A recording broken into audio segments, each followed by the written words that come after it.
Good morning, everyone. I, Sakshi Chauhan, Student Manager, Balaji Institute of Management and Human Resource Development, feels immense pleasure to introduce our guest of honor, Mr. Rajiv Bhaduria, Director Group HR, Jindal Steel and Power Limited. Welcome, sir. Sir brings with him a rich, diverse, and rare experience in 31 years of cherished career as an HR professional, both in public and private sector. Sir's decade-long stint in NTPC saw him rising from an entry-level executive to youngest regional HR head. After the acquisitions and demergers, Sir was fully equipped to explore the challenges of private sector dynamics. Making a decisive move into private sector, Sir joined Reliance Infrastructure in 1995 as the head of corporate HR. Sir was also one of the group's key resources in guiding the transformation of Reliance Anil Dhirubhai Ambani Group for 17 years. Currently, as a Director Group HR, Mr. Bhaduria has contributed in transforming and driving the organizational capabilities towards making it modern, progressive, and future-proof process. Sir, enlighten us with your words of wisdom.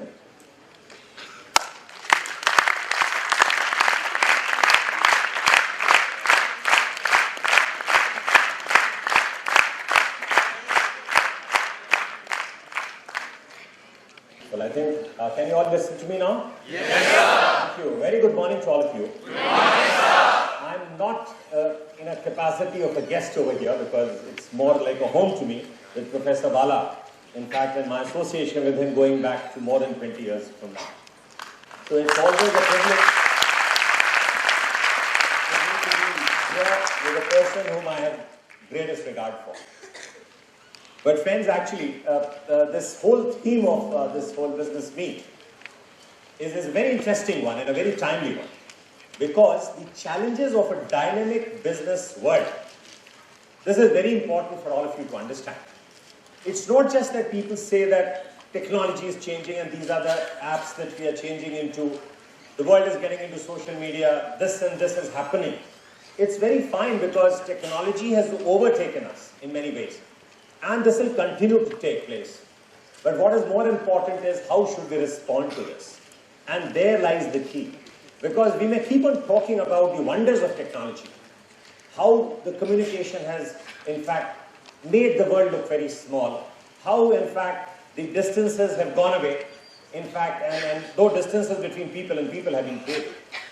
So there is an irony in what's happening in the outside world and technology driving the world crazy, and then how we are responding to it in a business environment, because business environment has to be given a situation where it at least serves the very purpose that is supposed to function.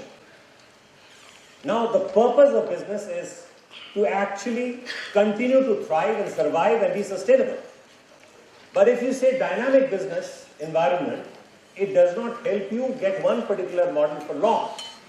So it is this change, this dynamic change process or the aspect of business which is very interesting but has to be understood.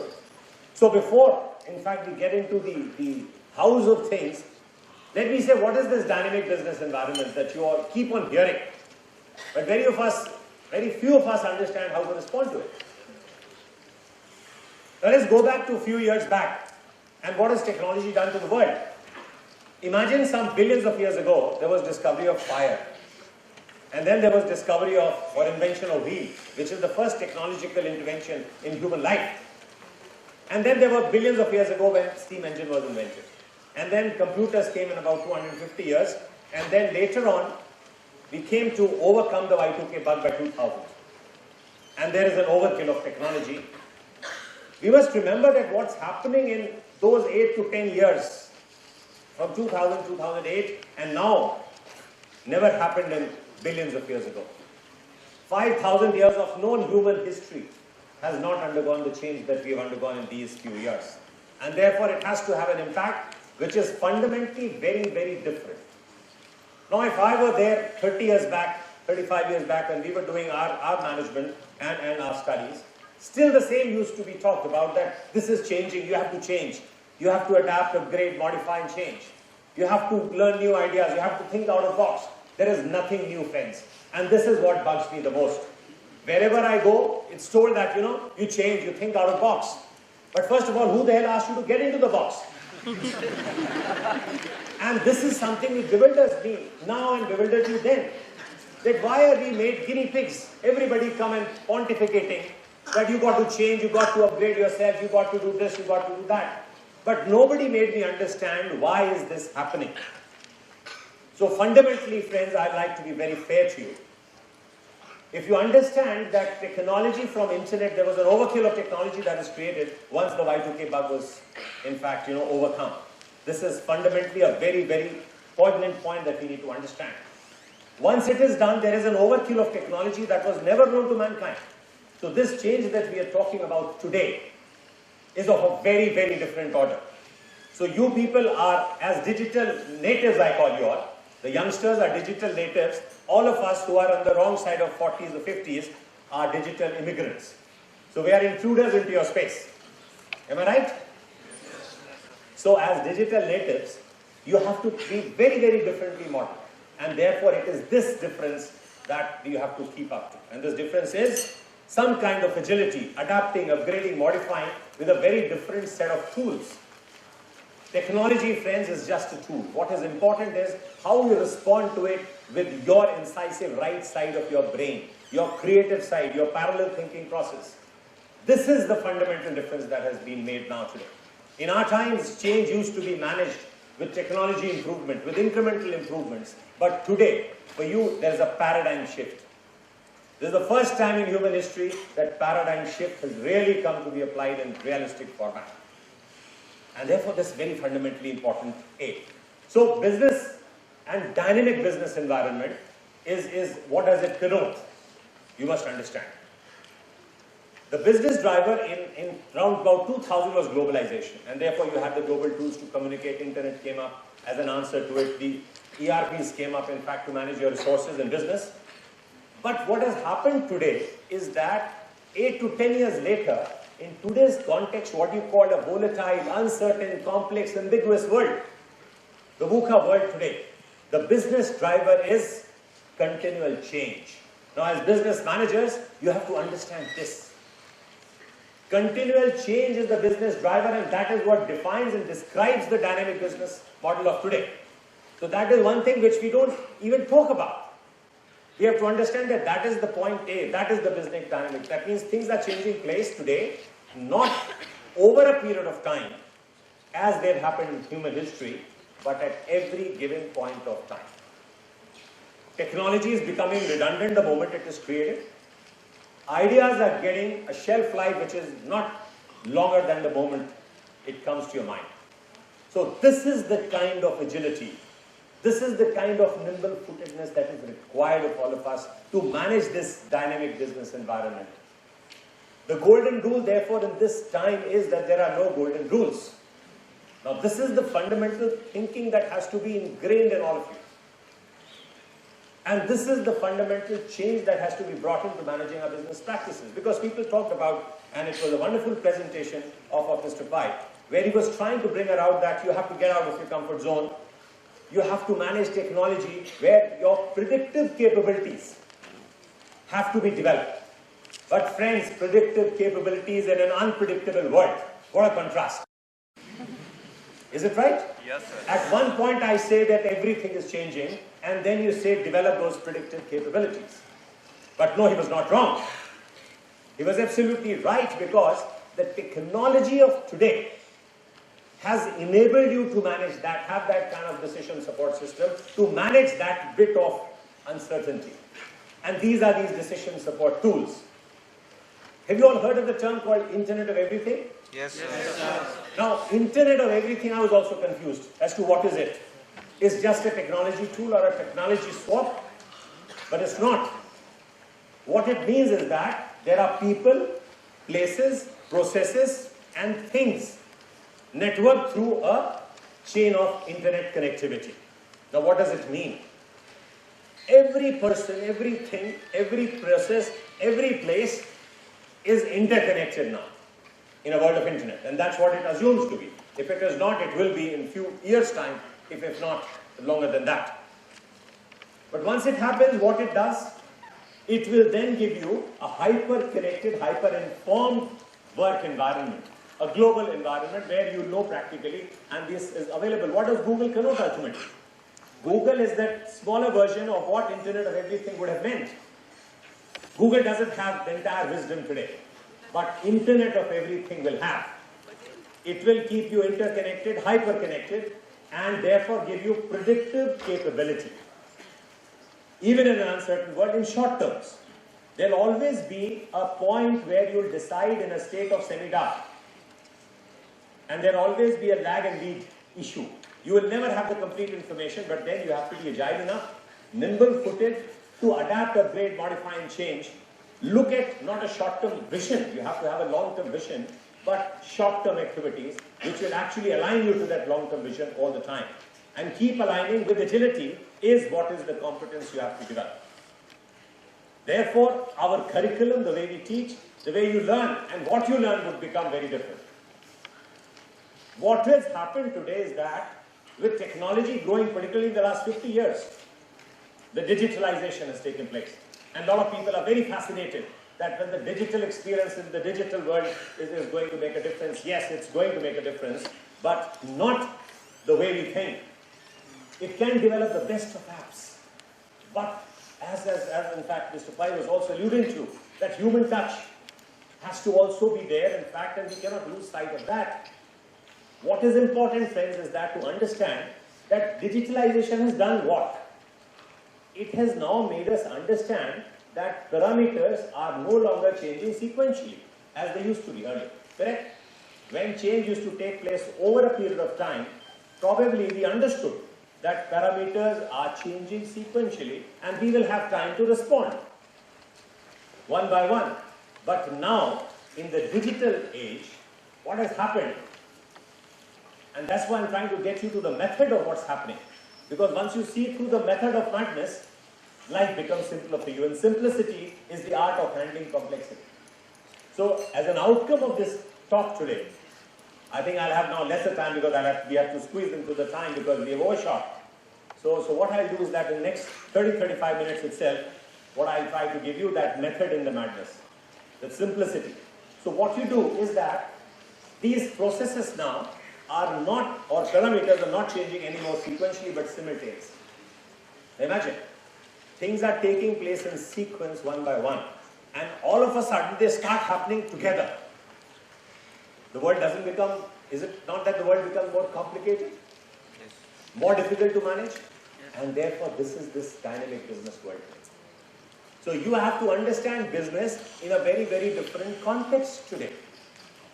The parameters of business are changing, not sequentially but simultaneously, and therefore the magnitude of change and the complexity of change together is becoming more and more unmanageable. But as I said, you have to manage this unmanageable, and that is the challenge. The competence, therefore, what is required is, therefore, in line with the digital changes that are taking place. Well, if parameters are not changing sequentially and simultaneously, why bother to handle them in your mind? There is technology available for it. There is perfection of technology that's available, and that is exact replica of the left part of our brain. Left part of the brain is actually built to handle logic, sequences, science, technology, and the rest of it. Somebody asked the question that, with technology overtaking, will human beings become redundant? Well, my fundamental answer to it is a little different from what Mr. Pai gave. Human mind can never be outdone with. It will always remain superior to the machine that we have created. There are people who are talking today that artificial intelligence will be impregnated with a lot of what you call cognitive thinking, so that it becomes close to real. But it will always remain close to real, but it will never become real. Where the human mind scores, and all of you friends, you don't be depressed, is the right part of your brain is not available to any machine of the world. Even the biggest and the most complicated robot today is man-made ultimately. So what God has made is superior to what man made. God has made all of us, Yes, sir. So remember this principle that God made things are the only things which are perfect. Every human system, every process, every technology made by human beings has at least one constraint that even Goldratt's theory of constraint admits. Am I right? Yes. Therefore, right part of the brain, how you inculcate, how do you develop your creative side of mind is the challenge today. So you hear a lot of confusion, but I have told you one single prescription or one single way to outdo and outmaneuver this change. Use your creative mindset. Use your parallel thinking process. Use what is called a designed thinking process. Now, design thinking, I would expect all of you, in fact, last year when I had come here, I had made my request. I think those of you in the second year probably would know it. But those of you who are freshers, I would request you all to actually go through and Google at least one thing, design thinking process. Design thinking tells you to have a zero-based thinking process, which means you question what has happened till date. There is a Galileo in each one of us. There is a Newton in each one of us. When the apple fell, Newton had a different view of it. Apple had fallen for more than 5,000 years even before that, or even earlier. But nobody kind of, define or understand why it is doing what it is doing. Simple question I'll ask you. To understand the design thinking way of looking at life, Newton was a design thinker, by the way. Galileo was a design thinker, and all those who commit innovations are design thinkers. They are not governed by the past in its format as it is. Not that they do away with everything in the past. They get the benefit of the past, knowledge, wisdom, whatever it is, but don't get burdened by that. They don't get burdened by that. They travel light, carrying no mental baggage. And that is the first principle of applying design thinking. Whenever you all are left with a lot of issues, how to do, what to do, because you're taught something in class, and everybody comes and says, moment these especially, the guests come over here from industries, they say, everything that is taught to you is absolutely useless. I just don't agree to that, and please don't listen to them. Am I right? Yes or no? Yes. Never listen to them. Yes. Because they talk, because having understood what is taught, you can always think differently. First, try to learn what your fundamentals are, your principles are. They never change. You have to adapt it, upgraded, modified, and changed. Nothing is in the industry which is different, which is not taught to you. So you have to apply yourself in a very different way. So when I said design thinking, that Newtonian thing in you, that bit of a Galileo in you, is that kind of an approach, that urge to know something new and do things very differently. Otherwise, if you do more and more of what less and less you should be doing in the current context, which is very natural. It's absolutely simplistic to say that in a changing business environment, if you continue to do things which were done in a different context, what you do would definitely yield the bad results. It's common sense. It was not requiring an Einstein to say that if you continue to do the same thing over and over again and expect different results, you know what you are. Do I need to tell you what you are? Simple as that. How can you expect different results? So therefore, this is the prime crux of understanding why this changing business environment is dealing with changing parameters, not sequentially but simultaneously. So have the machines to do that job. The left part of your brain does that very well. That has to be perfect, logical, sequential, rational. But the right part of your mind is the one which is creative. So develop that stealth. Develop that design thinking part in your right part of your brain, and that is how. Because there will be so many facts, so many things that you will have, information in types of, info types, and so many knowledge banks available to you. But friends, the right side of your mind actually inculcates the wisdom, the distilled wisdom that you require to manage your life. So business environment is one thing. The only way to manage the changing or dynamic business environment is like changing a dynamic life, because everything else is also changing along with business. So you have to understand why it is happening and what you have to do. So design thinking, your creative part of your mind, your right side usage of brain is the answer to this problem today. And nobody discusses this problem. They kind of, the ways to come out of it, they narrate the problem, that this is getting so complicated. So what? As I told you, simplicity is the art of handling complexity.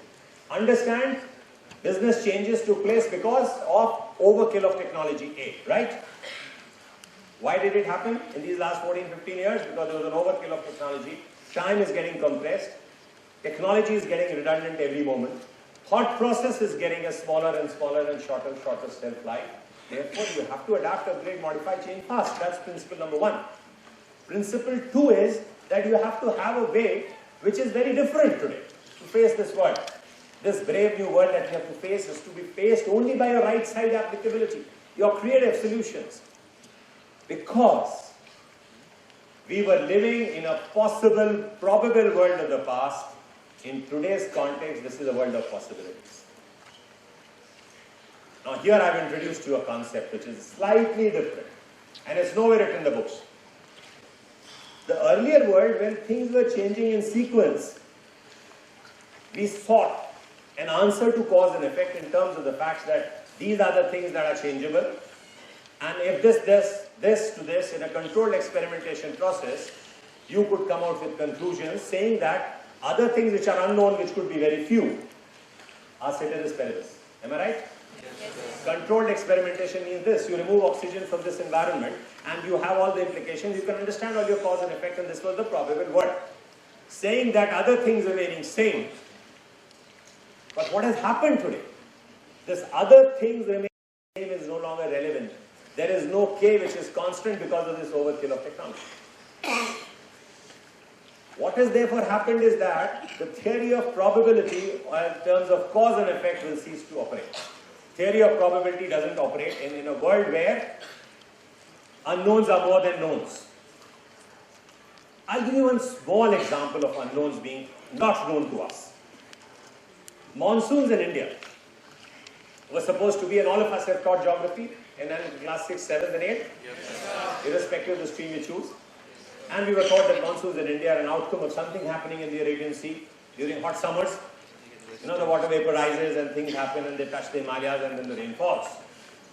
And that was the way we understood monsoon. And this was a very, very close, probable world. That other things remaining same, heat remaining same, a temperature, particular temperature being in June and July, rains will happen, right? But you've seen the last 10 to 12 years, the rains have been more erratic. Not that they were not erratic earlier, but we did not understand them. Now with the possible world, or at least our understanding of the possible world, global knowledge and global awareness being increased, and technology in meteorological resources being managed better through supercomputers, we have come to know that there is an element called El Nino, which is there far in the Atlantic, which is also the determining factor of monsoons in India. This is something which we never knew. Not that it was not happening. El Nino would have existed anyways. Right or no? Yes, sir. But El Nino was not understood by us because this is where technology has helped us. Now technology helps us also further to give answers to the imponderables that we think, the impossibles that we think, the unknowns. But theory of probability cannot help us. We have to be open to knowledge, awareness of things from outside. So this open innovation, this tendency to learn from knowledge gathering process of computers, supercomputers, digital, all the digital utilities is something that we have to be absolutely a step ahead. This can be done by a right side mind. This is a possible world. And what does a possible world mean? This is going to stay, by the way, now. We are talking of a future. People talk, somebody in the question answer session talked about that in future. Friends, let me tell you, the future that you're talking about now is one that has already arrived. We are talking of a future that has already arrived. There are inklings now, in fact, in the next 10 years, what's going to happen will be absolutely disruptive and bewildering. So even in your lifetime, the digital natives, things are going to change that very fast. Don't remember that it's going to be the same. The parameters will no longer be sequential, they'll be more simultaneous than they have happened in the last 8 to 10 years. And I'll tell you recent experience of mine. I was just in the Bay Area, in fact, about 3 to 4 weeks back, and I met this maverick called Naveen Jain. How many of you all have heard of this Indian? called Naveen Jain? Oh, that's a real pity. Because now today you must Google his name. Naveen Jain is an Indian, he is an IITian, and he is living in the Bay Area, and he is in fact fundamentally now the owner of a company called Moon Express. Now I'll give you an example. And this story tells us a lot. Naveen Jain is like all of us. He is no different. He went to US about 25 years back. He's 51 to 52-year-old gentleman. And he owns Moon Express right now. He's had many startups and he has failed and he succeeded. He's a billionaire now. In fact, and now he owns the Moon Express. Now what is the purpose of Moon Express? This is very fundamentally a learning experience for us. Moon Express is a company where he says that I will land on Moon on 26th of October 2016. I will land, meaning his kind of, the contraption that he's created will land there. So what will you do when you land on Moon? So what's great? He said the first great thing is that an individual will land, not a country. USSR and USA are the only two countries. They have sent people and landed as an organization, as a country. But he'll be the first individual corporate to land. It's one thing, so that's great about you, but then what is going to be beneficial to the society? How is it going to benefit? He says, I'll do the mining operations on Moon. I'm mining operations on Moon. Why do you do this? There are shortage of resources and I keep hearing about prices of commodities falling down and kind of, behaving, very differently. So the entire world is held onto a ransom. So I'll get Moon as the place to do the mining. Okay. So what will you bring from there? I mean, assuming that you go there, you mine and you are able to, what are you going to get from there? He said, I'll get moon dust. I said, everybody had a laugh. What are you going to do with moon dust? He says, what are you doing with diamonds today?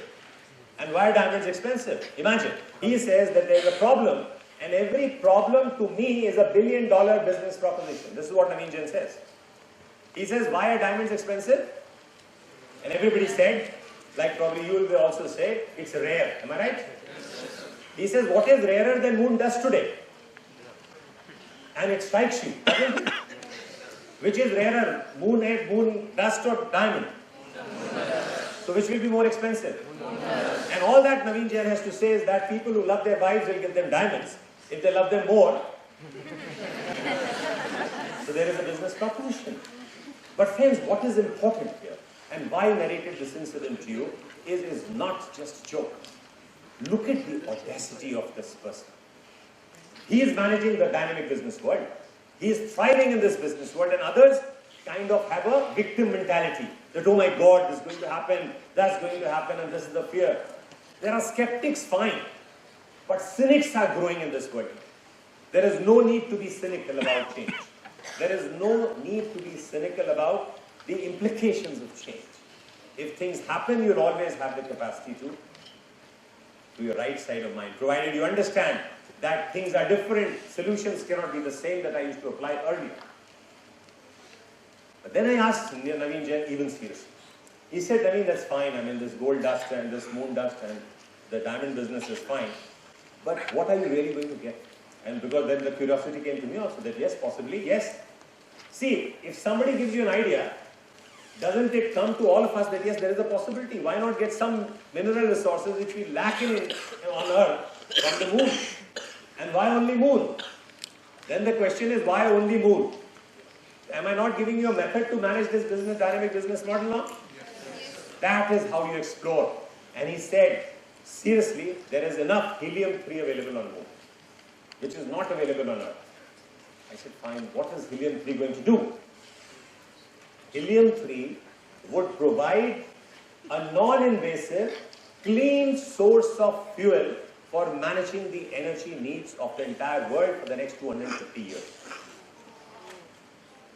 Now there you get into serious issues. Clean and non-invasive. Is it not the need of the future world over here on Earth? We talk about green possibilities, and here is a man, an Indian like you and me, who has already devised a method for it. He is unconcerned about the fuel crisis. He is unconcerned about the greenhouse effect. He has found a solution to it. And for 250 years, even Tesla now would be challenged if Naveen Jain gets through. That is the power of disruptive thinking and disruptive technology. Google, Apple, Tesla would be thrown behind, and here is Naveen Jain with his idea, and it's real, by the way. It's real because Barack Obama, when I was around, in fact, he had come to him. In fact, he met him in his office.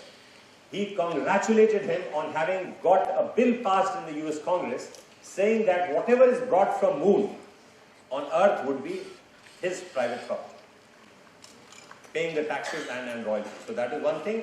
And also, he managed, an Indian like you and me, mind you, that is the audacity of the person. In USA, he could manage the Congress pass the legislature that in case the Chinese and the USSR tries to create problems for Naveen Jain or his enterprise, the might of the US is available to defend. Is it not great? Yes. That is the beauty of audacity of human mind today. So why get perturbed about managing dynamic business environment? There are challenges. Provided you understand that this is a world where all your conventional thinking processes have to be revisited. And therefore people like me, whom people introduce as 30, 34 years of experience and all, is all nonsense. Because I have lived more in the pre-Lehman world, where linear extrapolation was still possible. Today paradigm shift. So I have to do more of unlearning than you people. So you people are lucky or me? Who's more lucky? Me. Who's better off? Me. All of you. Because you have to do less of unlearning, provided you learn what has to be learned today, very differently from the way it has been taught earlier.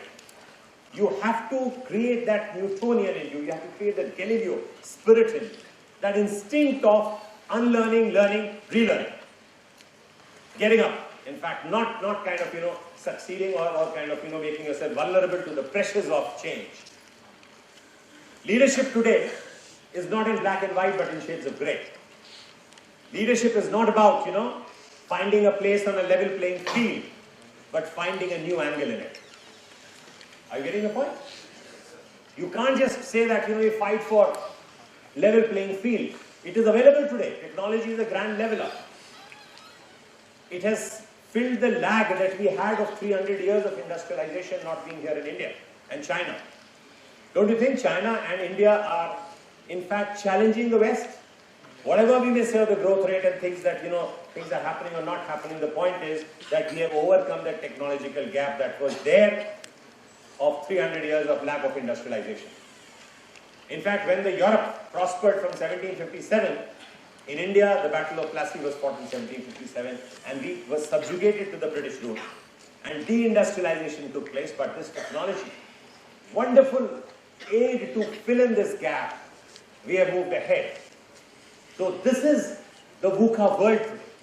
The parameters are changing, the technology is changing, people are changing, processes are changing, systems are changing, but networking is increasing. Your capacity to understand the vulnerability of voluminous kind is possible today, is getting reduced. You are able to understand the world through Internet of Everything, becoming hyper-connected, interactive, and hyper-informed, so that your predictive capability that Mr. Pai was talking about is developed. And therefore with agility. So friends, if I were to tell you, what is the one single prime sine qua non of future as a business leader, which you all be, agility of your mind, your physicality, your emotions, your spirituality, your quotient of intelligence, has to be endowed with this term called agility. You have to adapt to create, modify, change. You have to be nimble-footed, to be comfortable with change, comfortable with ambiguity, not succumb to it, but find right side or right brain-driven solutions to the problems that exist. So this would be the way forward, and this is what design thinking that I asked you. So today I've given you a kind of a work that you search on Naveen Jain, A, B on design thinking, and then you'll get all your answers to the problem. Don't get succumbed when people say that this app is doing that, social networking, Facebook is doing this, the norms of recruitment are changing. The norms of recruitment, dear friends, will never change. People will join your organization only if you have the EVAs right, the EVPs right. People will join you. They'll look for you. They'll find a space. They'll get to you. They'll be retained if you keep them engaged. Customers will be happy if you keep them enriched. Apple has already shown you the way. They don't look for what they want, but create products and systems which are far superior than they should want. They'll die to want. So the norms of marketing are not that, you based on conventional thinking. Your norms of HR will have to be redevised. That's all. World is not going to come to an end. This cognitive thinking being imbued in artificial intelligence, I saw, in fact, when I went to the Cisco office, I saw the i350 robo, in fact, in operation, and that's one of the most powerful tools in the world today. But even that has its limitations, which they are trying to now kind of, bring in a technology of infusing what is called cognitive learning process. If you smile, you can smile. The computer can show emotions. So that all can happen, and let that happen. Don't be under pressure. That world is going to come to an end. Whosoever makes those ugly prognostications about the world coming to an end either doesn't understand that or just needs to be kicked out of your thinking process. Just develop that strength, friends. This is the art and science of managing a dynamic business environment. Today, if you say and tell me that, well, Naveen Jains are an exception, no. Let me tell you, honestly speaking, if you go to the Silicon Valley and then you find this, in fact, and I had a huge interaction this time. I was there for almost 20 days as a part of, in fact, a learning assignment of the group, where we had a technology kind of commitment with the Berkeley University and the Stanford. It was seen through day in and day out. 80% of those who are doing this miracle or this maverick kind of things are Indians. And all of you can do that. There's nothing so great.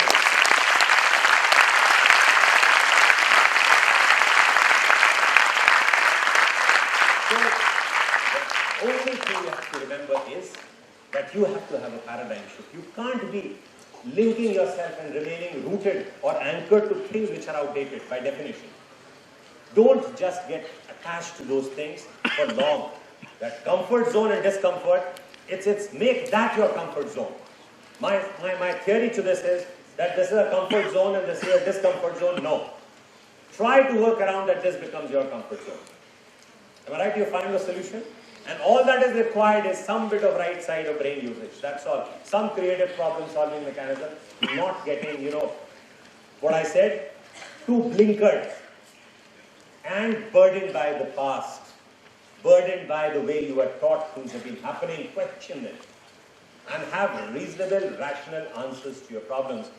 And therefore, what I said ultimately last time as well when I was here, there's one thing which I made a point, and I'm very happy that Professor Bala had this theme this time. In fact, I suggested him that have this theme, in fact, for the discussion, because ultimately the real need of business and business management is managing the dynamic business environment.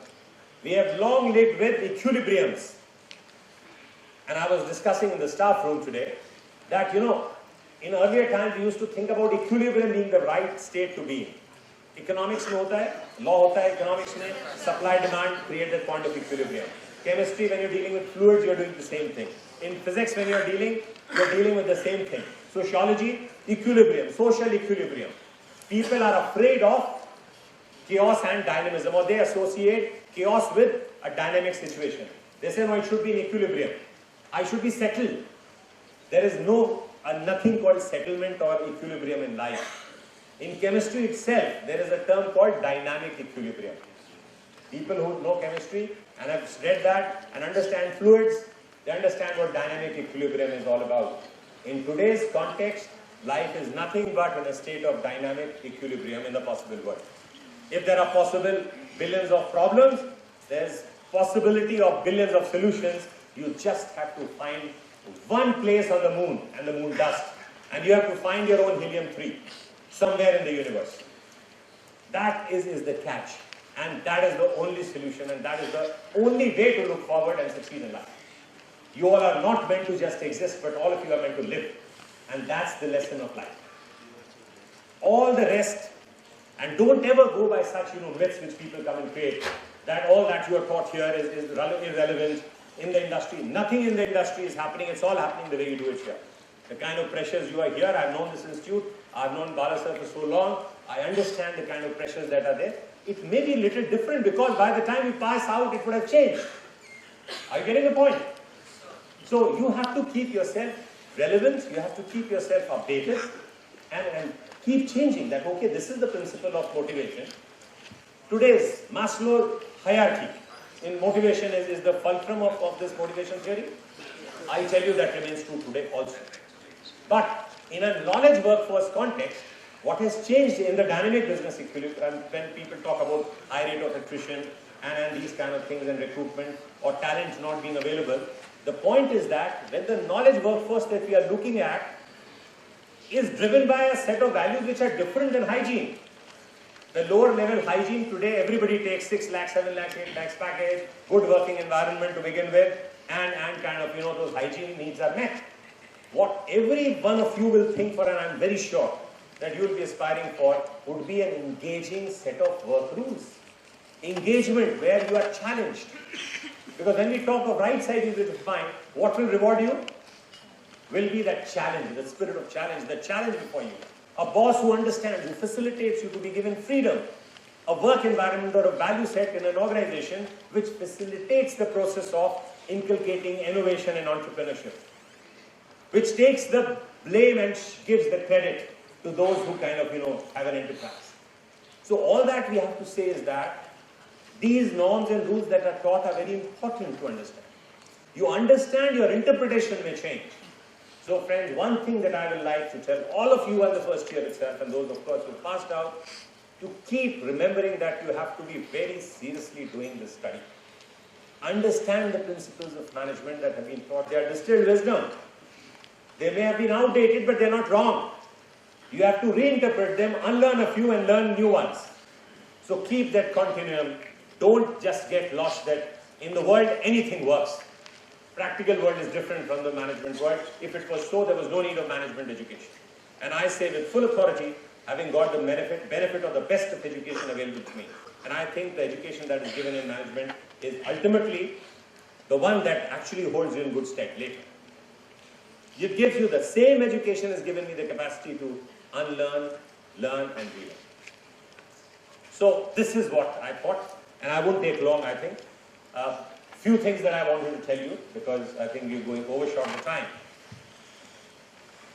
Is very important that, these 3 key messages, if you remember, and managing of dynamic business environment will become a child's play for all.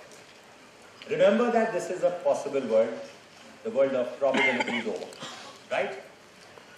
You have to, of course, understand that technology is overkill. The disruptive technology will come and happen over and over again. Google driverless cars. Now imagine what was Google supposed to do initially. It was something to do in the knowledge world. Now where they are today in manufacturing of cars.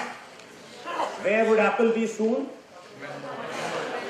And where is Tesla today? From, imagine, PayPal to car manufacturing. Where is this person gone? So this disruption can come from anywhere. You don't understand what your competition is from and from whom. So this will lead to disruptive technology management. This is a part of life. 3D printing technology. How many of you are aware about what it is?